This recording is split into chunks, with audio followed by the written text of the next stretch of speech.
Hi guys, আজ তোমাদেরকে নিরামিষ কচু শাক রান্না দেখাবো। তার জন্য প্রথমেই আমি কড়াইয়ে জল গরম করে কচু শাকগুলো দিয়ে দিয়েছি, তারপর ছোলাগুলোও দিয়ে দিলাম। আমার কচু শাক সিদ্ধ হয়ে গেছে। তারপর কড়াইয়ে গোটা জিরে, তেজপাতা আর কাঁচা লঙ্কা ফোড়ন দিয়ে তারপর আদা বাটা আর লঙ্কা বাটা দিয়ে ভালো করে নেড়ে টমেটো কুচি দিয়ে দিলাম। তারপর জিরের গুঁড়ো, ধনের গুঁড়ো, হলুদ গুঁড়ো আর পরিমাণ মতো চিনি দিয়ে ভালো করে কষিয়ে তারপর কচু শাক দিয়ে ভালো করে কষিয়ে নিলাম। তারপর নারকেল কোড়াগুলো দিয়ে দিলাম।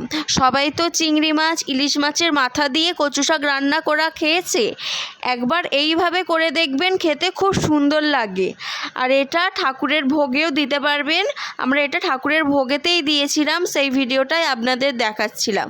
ভালো করে এখানে কষানোর পরে জল মরে গেলে আমি সামান্য পরিমাণের ঘি দিয়ে আর একটু কষিয়ে নিলেই আমার রেডি কচু শাক রান্না।